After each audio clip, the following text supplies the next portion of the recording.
welcome to another edition of the post-game wrap, brought to you by Red Raider Outfitter, the fans' favorite since 1975. I'm Jared Johnson, and man, what a finish to the season for the Texas Tech Red Raiders. 51-48 comeback overtime victory over Oklahoma Saturday night at the Jones, the regular season finale. There's so many milestones that by winning that game that Texas Tech accomplished, not just in that game itself, but in the season for the regular season. I'm going to go over here towards the end of the video, but I want to just talk about the game in itself. Oklahoma really jumped out on Texas Tech. Red Raiders came out flat. It looked like it was going to be a blowout win for Oklahoma. Honestly, something we've seen a lot in this series over the past decade or so, even longer. And but Texas Tech overcame an 18-point deficit to beat Oklahoma in overtime, and there was a really thrilling game. It was a high-scoring game. I predicted Texas Tech would win 27-24, and they did win by 3 points. But I didn't think it was going to be this crazy shootout, which it was. Oklahoma compiled 672 total yards of offense, while Texas Tech compiled 599. There was a combined 898 passing yards in this game. So it was a real shootout. And despite Texas Tech starting off really, really slow on both ends of the ball and both sides of the ball, quite honestly, Tech's defense and its secondary looked about as lost as it has all season. But they did bow up and make some huge plays when they needed to. And I actually asked Coach McGuire about what was the turning point. He said getting that first touchdown. And I think, this is something that Mighty Joe and I talked about during the game in the press box, that when they started running the ball, don't get me wrong, Tyler Shuck had an amazing game, a career high. I want to make sure I get this right. 436 yards passing and 2 touchdowns. Plus, he also ran for 44 yards. So Tyler Shuck had an amazing game. But I thought by setting the tone with the run, so Roderick Thompson finished with 86 yards and 2 touchdowns. Taj Brooks added another 26 yards.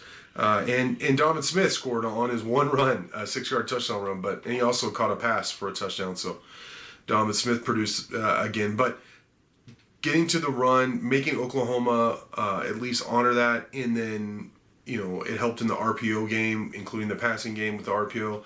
I thought that was a key, and that's something that McGuire said. And then later in the presser, he looked at me and said, "Look, I think that interception by Rabbit, by Dadrian Taylor Demerson, was a turning point as well," and it was. So that was huge. But then in the second half, when it looked like Oklahoma, they tied it up, and then they held Tech, and then they went up by a field goal. It was like, oh. And then there was a 4th and 7, and Tyler Shuck hit Loic Fungi on a 4th and 7 to convert, and ended up tying the game. Trey Wolf made a really clutch 42-yard kick to tie the game, send it into overtime, and then Oklahoma's kicker missed a field goal in the first overtime session, and Wolf made a second one, made another field goal to win the game. So there were a lot of clutch moments, but I do think by settling the team down, by establishing the run so they could open up the pass and kind of settle everything down, and then that interception by Rabbit on a day when your secondary didn't have its best game was huge. That was the turning point. So bottom line is Texas Tech, they finished the regular season 7-5. It's its first. I'm going to get to the milestones here in a minute, but it's its first. I do want to mention 2 things, and it's worth repeating, saying more than once on this video. First regular season finishing with the winning record since 2013, and first time since 2009 that Texas Tech finished with a winning record in Big 12 play. So those are very good accomplishments for the Red Raiders. In the game itself, I mentioned some of the things that stood out to me. Some of the plays. Jerand Bradley, 8 catches for a career high, 173 yards and a touchdown. He was amazing. A lot of the receivers, I thought Nehemiah Martinez with his 4 catches for 62 yards. I already mentioned Loic Fungi, 4 catches, 61 yards. Miles Price, 6 catches, 54 yards. SaRodorick Thompson had 3 catches for 35 yards to go along with his 86 yards and 2 touchdowns rushing. So he had a great season, or a great night on senior night, which is probably the last time we'll see SaRodorick play in the Jones. He's probably going to go, and even though he has a COVID year still remaining, he's probably going to go to the draft and see what what the interest is for him after a great Texas Tech career. But the defense for the first time really this season, in my opinion, looked overmatched. A lot of confusion in the secondary. They played a lot of young guys. Tyree Wilson, of course, is out. He's declared for the NFL draft. Josiah Pierre, who had kind of picked up some slack in terms of pass rushing off the edge, he went down. And it seemed like Dylan Gabriel for Oklahoma had all day. And the receivers were running wide open. Really saw some breakdowns, some guys just run uncovered for the first time all season. But again, the defense did make some big plays when it needed to. There was 2 fourth down stops in the second half. They stopped them in overtime, held them to a field goal, which they missed. So, it just seems, and Mighty Joe mentioned this in his Jaeger shots, that while, Tech was penalized a lot, had more penalty yardage, less total yards than Oklahoma. A lot of things seemed to go against Texas Tech in this game, but when it came to winning plays, winning moments, whether it be Shuck converting that 4th and 7 to Fungi, or the defense stepping up when it needed to, Texas Tech was able to do it. And so by doing so, Texas Tech finishes 4th in the Big 12 outright, which is its best finish in a long time. So I want to get to these milestones now, without further ado, that I've been teasing. It's because they're really impressive. It's a really, I predicted 7-5 for Texas Tech going into the season. So for several reasons, but mostly because of this team's different ability to respond to adversity, which it showed at the end of last year because of the players, but also this coaching staff, what they had started to instill, in fall camp and going into the season. It made me a believer. And but man, when you look at some of these milestones, it really brings home just what a special regular season it was for Texas Tech. And it's going to be great to see where they are in the bowl game, what bowl game they go to and who they play, which we won't find out till I believe like December 4th is the selection day, or December 4th or 7th, early December anyways. But here are some of those milestones. In this story is already on Inside the Red Raiders, but the game marked Tech's the win marked Tech's first victory over Oklahoma since 2011. It snapped a 10-game losing streak. It also marked the first time that Texas Tech has beaten Texas and Oklahoma in the same season ever. Now, think about that. They've been playing in the Big 12 against each other for quite some time now, so that is huge. The 18-point deficit that Tech overcame was the largest it's ever overcome to defeat Oklahoma, and it was also the biggest comeback victory by Texas Tech since 2011 when it overcame a 20-point hole against Kansas.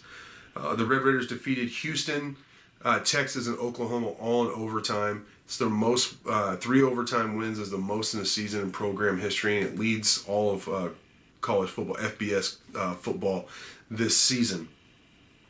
I already mentioned, but it's worth mentioning again, Tech's first winning record in the Big 12 at 5-4 since 2009, and then the 7-5 regular season winning records, first winning record in the regular season since 2013.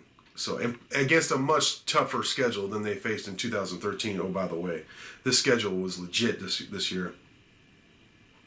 The Red Raiders finished 4th in the Big 12 after being picked 9th heading into the season. The fourth place finish in the Big 12 is also the best for Texas Tech since the conference went to the 10-team format and with no divisions in 2011. The Red Raiders they accomplished this really last week against Iowa State, but they're bowl eligible for consecutive seasons for the first time since 2012 and 2013 as well. Tech finished the regular season on a 3-game winning streak by beating Kansas, Iowa State there, and then Oklahoma, marking its longest winning streak in the Big 12 since winning 4 in a row in 2013. The 6-1 finish at home at the Jones ties its best ever record in the Jones since 2009. And then Tech averaged 57,149 in attendance in the 7 games this year, which is the best mark since 2016 when they averaged 58,250. So what a great season. Hats off to these players. Hats off to the coaching staff. Hats off to the fans and Raiderland. There's been a lot of suffering, to be honest. A lot of long seasons and tough times for Raiderland in terms of football. And this, we talked about, Mighty Joe and I talked about this in our Day After podcast, which is already posted. It's relieving. Like, Mighty Joe's felt relief about this season. Like, okay, maybe a corner has been turned and that Joey McGuire is the right hire. And I definitely feel like he was and is the right man for Texas Tech. But for me, it's been gratifying or pleasing, just because all the years of having to catalog all the struggles, and I want to be real with y'all and about where Texas Tech football is at. It's so nice to see the players that I've known for years now through the recruiting process and interviewing them year after year, this coaching staff, all you out there who I talk with, to get to talk about success and victories and the hard work paying off. It's just been so gratifying this season, and being right about what I thought I saw in the spring and in fall camp. And I just want to tip the cap to not just McGuire, but Zach Kitley has received a lot of criticism, and in some cases rightfully so. But I mean, he called a great game against Oklahoma, and you got to tip the cap to a very young coach who had 3 different quarterbacks get injured. Offensive line struggles, a lot of things, young receiving core, a lot of things to deal with, but overcame for a great season. And then Tim DeRuyter, experienced defensive coordinator, what he did with his defense after years of futility on defense at Texas Tech is nothing short of remarkable. So it's just been great, a really fun season with y'all. And I can't wait to see where Texas Tech ends up at a bowl game, who they play, and all that, and get to talk about it over the next month or so, and get to see what they do for an encore in the bowl game, and then moving right along as they build this program with a great 2023 recruiting class coming in, and they're already building towards the 24 class, and on and on. So I think we're in store for some really fun seasons, a lot of wins, and good times. But for now, I want to thank you for watching, and until next time.